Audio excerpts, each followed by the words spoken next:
Shalom, puji Tuhan, kita ada saat ini karena kemurahan Tuhan.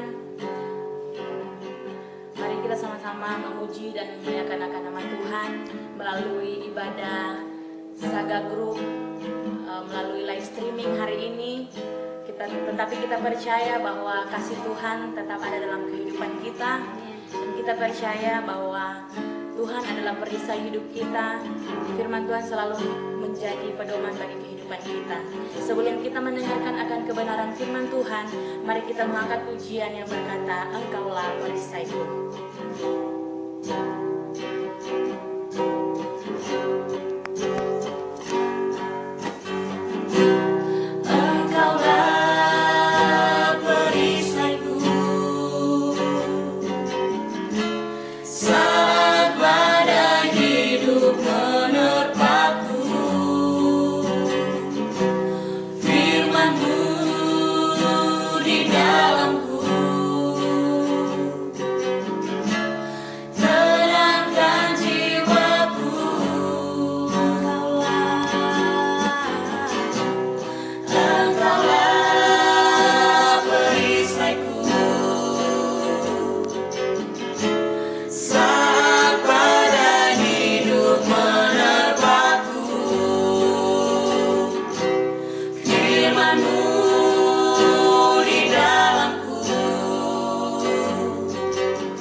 Kita percaya Yesus adalah kekuatan kita, Yesus adalah perisai hidup kita. Haleluya.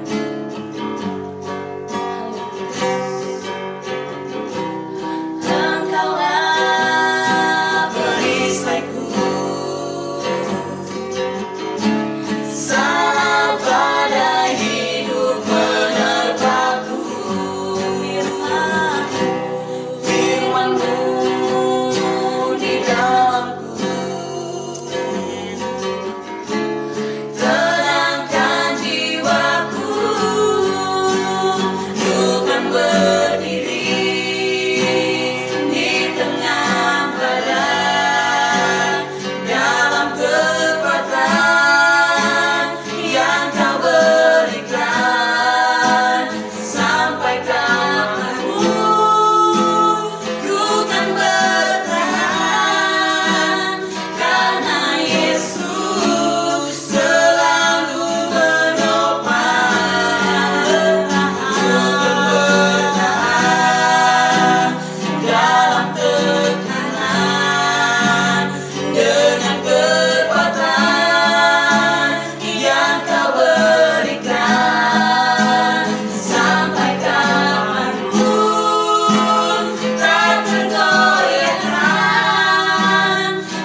Shalom keluarga besar Saga Group, puji nama Tuhan.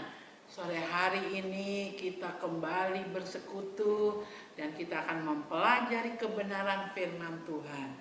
Pada sore hari ini saya mengangkat tema etos kerja dan kekristenan. Sebelum kita membahasnya lebih jauh, mari kita satu di dalam doa. Bapa di dalam surga, kami datang di hadapan-Mu. Kami mengucap syukur pada sore hari ini kembali ada dalam perenungan firman Tuhan. Dan setiap kami mohon petunjuk daripada Roh Kudus-Mu, mohon pimpinan daripada Roh Kudus-Mu untuk hamba di gereja bisa menyampaikan kebenaran firman Tuhan. Dan untuk semua karyawan juga bisa menangkap firman-Mu dengan jelas, sehingga bisa mengaminkan firman yang kami bahas, menyimpan dalam hati, dan mempraktekannya dalam kehidupan sehari-hari. Terima kasih Tuhan Yesus, kami siap diberkati dalam kebenaran firman-Mu, dalam nama Tuhan Yesus, haleluya, amin. Puji nama Tuhan. Etos kerja dalam kekristenan. Kita sering mendengar istilah etos kerja. Apa sih sebetulnya arti etos kerja? Etos kerja adalah sikap yang muncul atas kehendak dan kesadaran sendiri yang didasari oleh sistem orientasi nilai budaya terhadap pekerjaan. Jadi sekali lagi, etos kerja adalah sikap yang muncul atas kesadaran pribadi terhadap apa? Sistem dalam nilai-nilai budaya lokal, sementara kita melakukan pekerjaan. Itu artinya etos kerja. Kata etos itu diambil dari bahasa Yunani yang artinya sikap, kepribadian atau watak, karakter, serta keyakinan atas sesuatu. Jadi kalau etos kerja artinya adalah kehendak dan kesadaran pribadi untuk masuk di dalam satu sistem dalam melakukan pekerjaan, kesadaran atas pribadi. Jadi bukan karena diperintahkan, bukan karena diarahkan, tapi dengan sadar mengambil sikap mau bekerja dan menyesuaikan dengan sistem budaya setempat, budaya lokal yang ada, ya, dengan peraturan-peraturan di mana pekerjaan itu kita ada di dalamnya. Jadi ini adalah sesuatu hal yang sangat pribadi, ya, dan ini akan berhubungan dengan hasil dari pekerjaan pribadi-pribadi tersebut. Jadi kalau kita dengan sadar, saya bekerja di Saga Group, saya bekerja di bidang apa yang ditempatkan, maka dengan sadar kita masuk melebur dengan peraturan yang ada. Kita bekerja dengan satu keyakinan penuh, kesadaran penuh, dan itu menjadi watak, menjadi karakter kita. Jadi saya datang di sini, saya bekerja di Saga dengan aturan-aturan budaya lokal, peraturan lokal yang ada. Mungkin masuknya jam berapa? Jam 8, pulangnya jam dibagi shift dan lain sebagainya. Jadi saya pikir saudara pahami dulu, etos kerja adalah kesadaran secara pribadi melebur dalam satu lingkungan budaya setempat atau peraturan setempat, dan itu lama-kelamaan akan menjadi karakter, itu menjadi mendarah daging, dan akhirnya saudara paham betul, saya di sini ada sebagai pekerja, saya mau melakukan yang terbaik. Nah, itu arti pemahaman tentang etos kerjanya. Sekarang apa hubungannya dengan kekristenan? Kita lihat dalam Amsal pasalnya yang ke-14 ayat 23. Dalam tiap jerih payah ada keuntungan, tetapi kata-kata belaka mendatangkan kekurangan saja. Ya, ada istilah, kamu tuh cuma omong doang, omong doang. Kamu ini kayak tong kosong berbunyi nyaring, teori saja, prakteknya nol. Ya, mungkin kita bisa bilang, oh kita harus semangat kerja, kita harus tepat waktu, datang jam sekian, Dan di saat kita bekerja tidak main-main, tidak duduk, tidak main HP, ya, ada aturan-aturan lokal yang harus kita pahami. Nah, firman Tuhan meneguhkan dengan mengatakan dalam tiap jeripaya ada keuntungan. Apa saja jeripaya? Temannya yang selevel, yang sama. Saudaranya, apa istilah jeripaya? Jeripaya, susah payah, banting tulang, keringat mengucur. Nah, itu artinya bekerja tidak setengah-setengah. Kita bekerja maksimal, dalam jeripaya ada keuntungan. Ya. Dan kata-kata belaka dikatakan, tetapi kata-kata belaka, kata-kata omongan kosong, omongan yang asal bicara menguap begitu saja, mendatangkan kekurangan saja. Ya. Jadi mari pahami etos kerja tadi dan pandangan Kristen tentang pekerjaan seperti apa. Ya, setiap orang dikatakan harus bekerja. Kalau dia malas, dia tidak makan. Kalau dia malas, dia jangan dikasih makan. Firman Tuhan katakan demikian. Jadi dalam jeripaya, artinya kerja itu harus sungguh-sungguh, banting tulang, berkeringat, mengucurkan keringat, susah payah, berjerih lelah, maka di sana ada keuntungan. Ya, saya beberapa kali menghadiri ulang tahun di Saga, ya, dan ketika Saga Group ulang tahun saya menyampaikan firman, lalu acara potong kue, dan biasanya nanti owner, ya, atau manajemen memanggil yang berprestasi dalam pekerjaan. Lalu dikasih potongan kue, dikasih kado, bingkisan, ya. Saya percaya setiap perusahaan punya sistem yang baik, menghargai setiap keringat, jerih lelah para pekerjanya. Mengapa demikian? Kita mau lihat tentang hal ini dalam Efesus pasalnya yang ke-6, taat dan kasih di sana perikopnya, ya. Saya akan mulai dari ayat yang kelima, karena ayat pertama sampai ayat keempat itu berbicara tentang anak, hubungan seorang anak, ya, dan orang tua. Tetapi di ayat yang kelima berbicara tentang para pekerja dan pimpinan atau majikan. Hai hamba-hamba, taatilah Tuanmu yang di dunia dengan takut dan gentar, dan dengan tulus hati, sama seperti kamu taat kepada Kristus. Jangan hanya di hadapan mereka saja untuk menyenangkan hati orang, tetapi sebagai hamba-hamba Kristus yang dengan segenap hati melakukan kehendak Allah, dan yang dengan rela menjalankan pelayanannya seperti orang-orang yang melayani Tuhan, bukan manusia. Kamu tahu bahwa setiap orang, baik hamba maupun orang merdeka, kalau ia telah berbuat sesuatu yang baik, ia akan menerima balasannya dari Tuhan. Dan kamu tuan-tuan, perbuatlah demikian juga terhadap mereka, dan jauhkanlah ancaman. Ingatlah bahwa Tuhan mereka dan Tuhan kamu ada di surga, dan ia tidak memandang muka. Ini berbicara tentang bagian orang-orang yang bekerja, dan bagian akhir menceritakan penegasan untuk majikan, untuk tuan, ya. Hai hamba-hamba, taatilah Tuanmu yang di dunia dengan takut dan gentar, dan dengan tulus hati.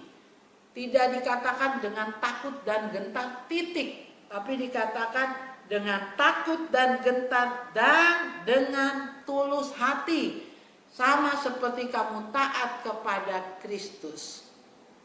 Mungkin sebelum saudara mendengar firman Tuhan ini, saudara berpikir, urusan kerja itu bukan urusan rohani.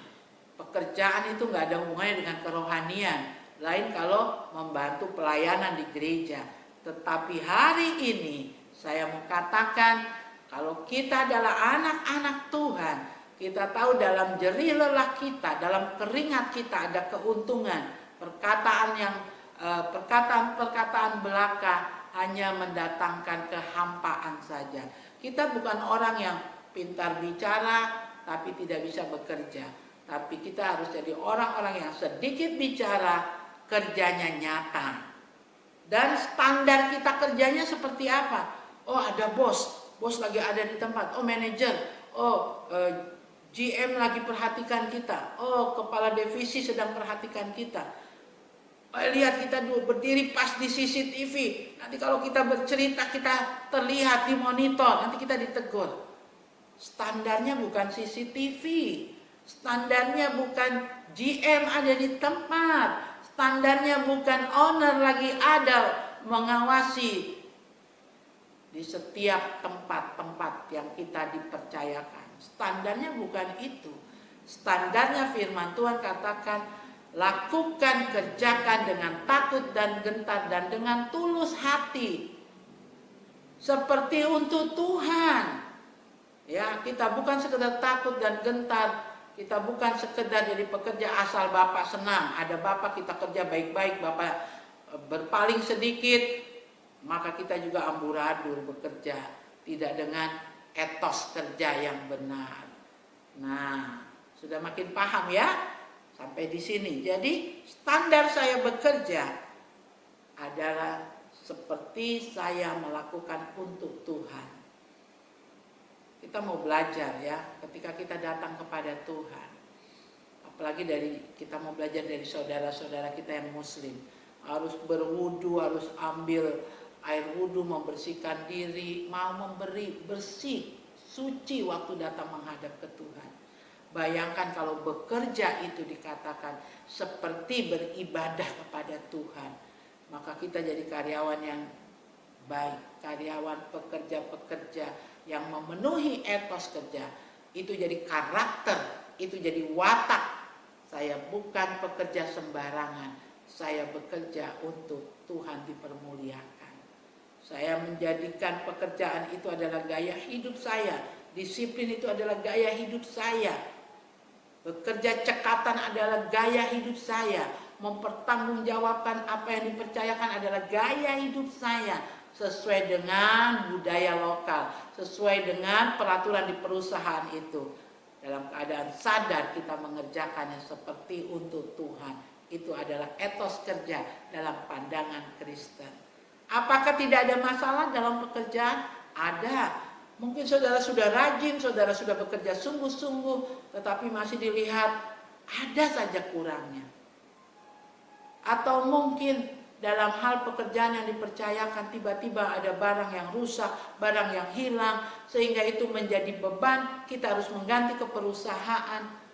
Tadi teman-teman kita menyanyikan, ku kan berdiri di tengah badai dalam kekuatan. Nah, ya, sampai kapanpun tetap bertahan.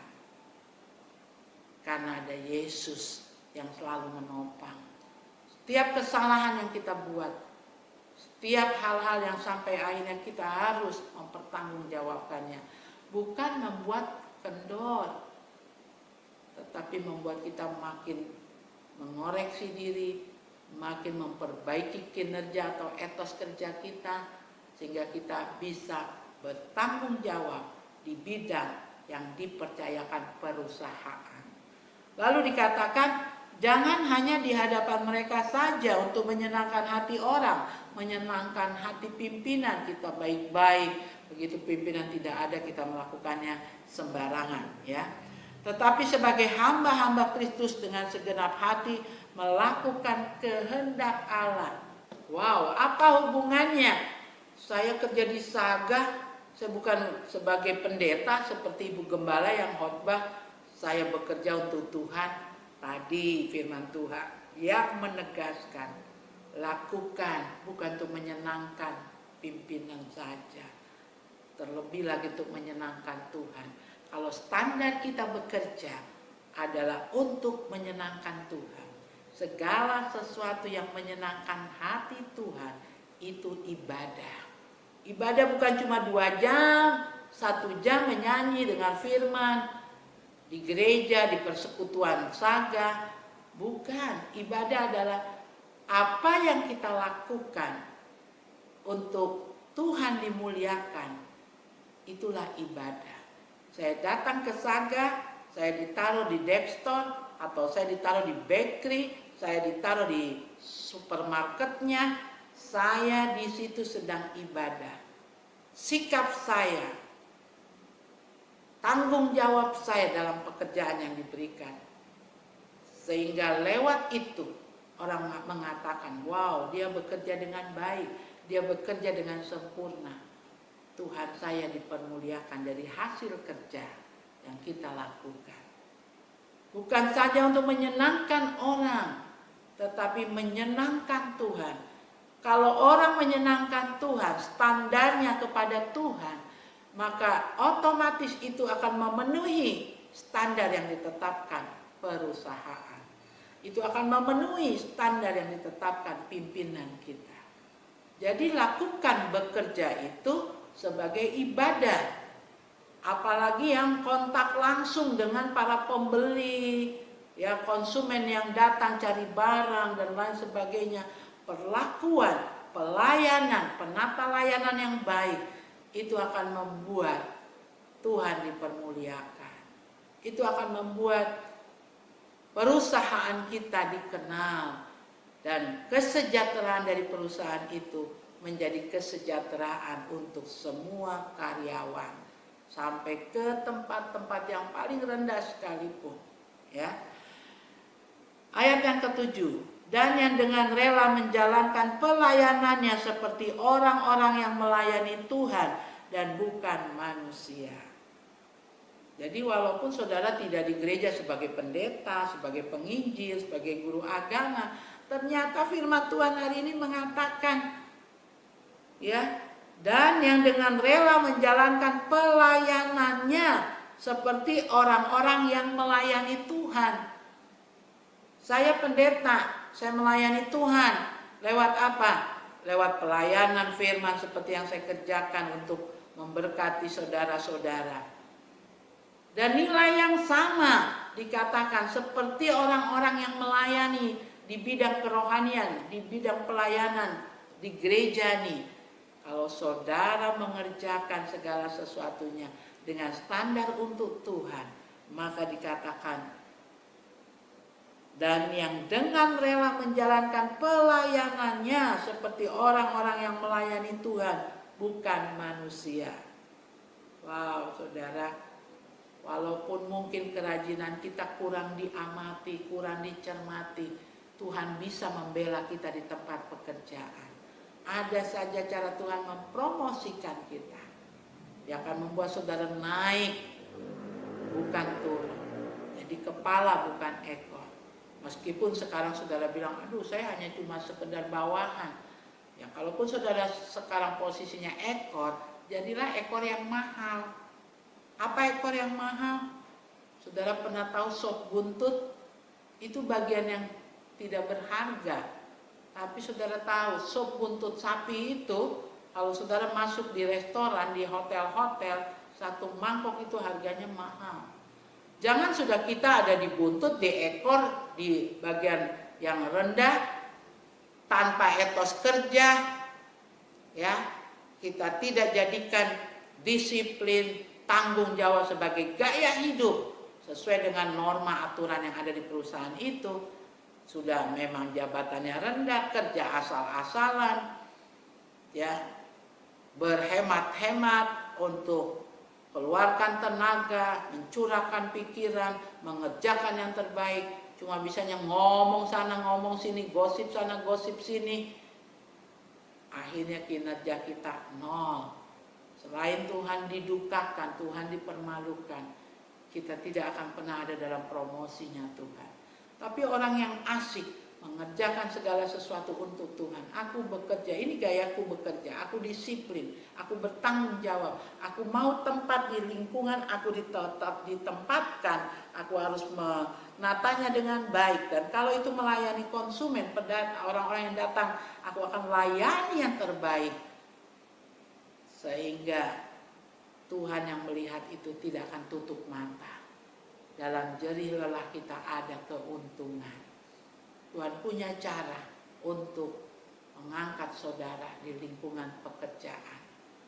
Berikutnya, kamu tahu bahwa setiap orang baik, hamba maupun orang merdeka, kalau ia telah berbuat sesuatu yang baik, ia akan menerima balasannya dari Tuhan. Ada balasannya dari Tuhan.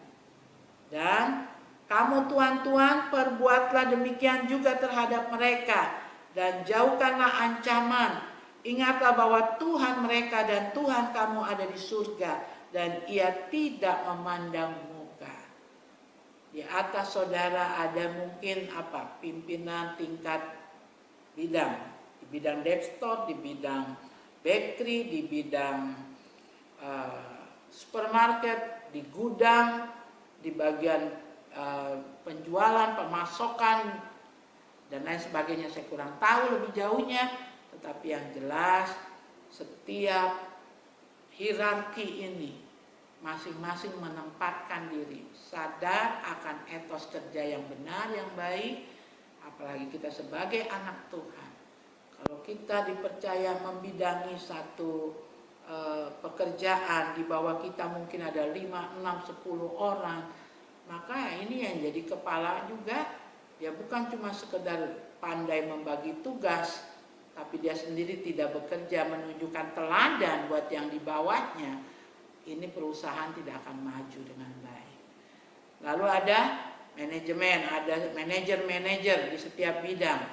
Nah, ini pun kita justru yang Tuhan taruh jadi kepala, artinya kita yang lebih keras berpikir, kita yang lebih keras bekerja, memajukan perusahaan, membagi-bagikan tugas dengan bijaksana, dengan disiplin kerja yang sesuai aturan dalam perusahaan, dalam undang-undang ketenaga kerjaan. Bukan kita dengan ancaman-ancaman yang tidak jelas, kok tidak datang, kok datang terlambat, potong gaji, kok tidak ada surat keterangan yang jelas, 3 kali begitu, saya tidak mau lihat muka kau lagi. Padahal owner belum menetapkan peraturan seperti itu. Kita lebih jadi owner dari yang owner, yang pemilik perusahaan.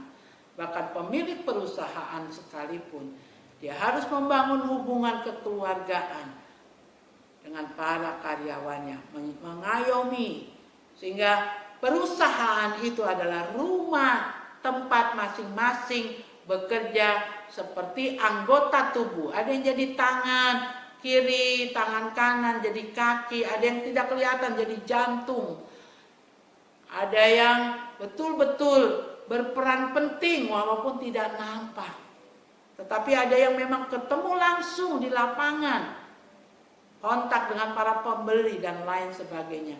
Ketika para anggota tubuh ini sadar dengan etos kerja, maka perusahaan itu rumah besar. Kalau di sini namanya Saga Group, itu akan jadi rumah bersama. Orang merasa nyaman di dalamnya.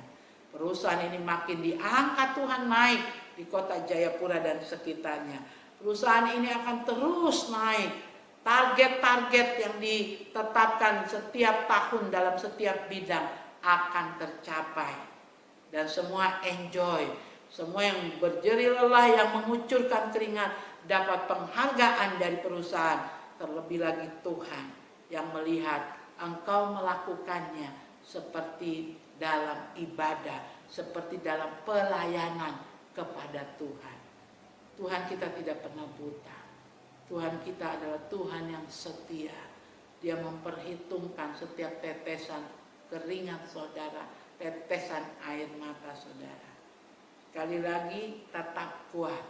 Walaupun ada badai, ya, ku kan berdiri di tengah badai dengan kekuatan, ya, dengan kekuatan dari Tuhan.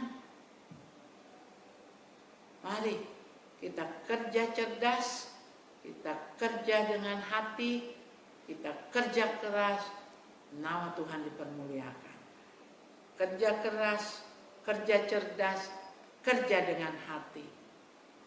Patuhi peraturan lokal yang ada, patuhi undang-undang yang ada, yang dibuat perusahaan, peraturan pemerintah yang mengarahkan setiap perusahaan, kita patuhi. Seperti di saat corona ini, Ya, ada perubahan-perubahan terus waktu yang berjalan yang ditetapkan pemerintah. Tidak perlu mengeluh, tetapi seorang yang bekerja dengan etos yang benar, etos kerja yang benar, dia akan tahu menyesuaikan, fleksibel, luas. Ketika digeser posisinya, dipindahkan, saya tidak suka di bidang ini, kenapa saya ditaruh di sini? Kita mau melakukan segala sesuatu sungguh-sungguh seperti untuk Tuhan. Nanti saya tidak bisa di bidang ini, kenapa saya ditaruh di sini? Mulai protes ya. Tapi pimpinan bilang dicoba. Saya akan lihat kamu tanggung jawabnya di sini. Anak Tuhan tidak pernah putus asa. Ya. Tidak akan menyerah.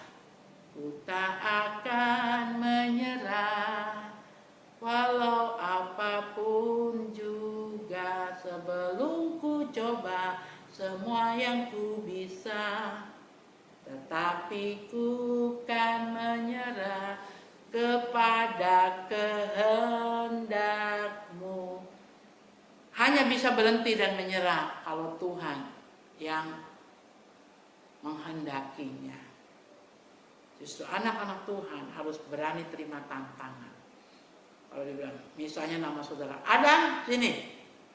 Mulai bulan Juni ini kamu ditempatkan, digeser di tempat ini.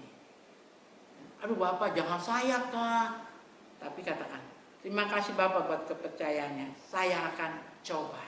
Saya akan berusaha seperti yang ditargetkan perusahaan ini. Lalu pimpinannya, jangan nakut-nakutin, firman Tuhan bilang. Awas ya kalau nggak bisa dilakukan. Nanti kamu saya pecat dari sini. Wah, orang belum mencoba udah takut dipecat ya. Tapi mari pakai bahasa kasih. Kalau kita dalam satu rumah memakai bahasa kasih, ya, maka kasih itu akan menjembatani segala sesuatunya. Perusahaan ini akan makin besar, makin melebarkan sayap. Dari 1 jadi 2, 2 jadi 3, jadi 4, jadi 6, 8, 10 ya. Dan hari ini pun kehadiran Saga sudah jadi berkat bagi banyak orang. Tuhan Yesus memberkati mulai dari pimpinan, dari keluarga, owner, para manajer yang ada, turun sampai yang paling rendah, yang hanya juru parkir, yang hanya mungkin membersihkan toilet di Saga, yang hanya mungkin sebagai cleaning service. Kalau ini jadi satu keluarga dan semua pakai etos kerja yang benar, perusahaan ini akan makin berkembang. Tuhan Yesus dipermuliakan. Amin. Mari kita satu dalam doa. Bapa di surga, kami mengucap syukur buat kebenaran firman-Mu. Jadikan kami orang-orang yang memahami tugas-tugas yang dipercayakan. Jadikan kami orang-orang yang memahami tugas-tugas kami sebagai pimpinan-pimpinan yang ada. Biarlah perusahaan Saga Group makin besar dan makin jaya, makin berdampak bagi kota Jayapura, bagi kabupaten-kabupaten yang ada, Kerong, Kabupaten Sentani, dan lain sebagainya. Tuhan, biarlah kami boleh bekerja di perusahaan ini dengan sukacita, sebab Tuhan katakan, siapa yang bekerja dengan berjerih lelah mendapat keuntungan. Terima kasih Bapa, Engkau berikan kepada kami ketaatan. Jadikan kekristenan sebagai gaya hidup untuk bersaksi kepada orang banyak.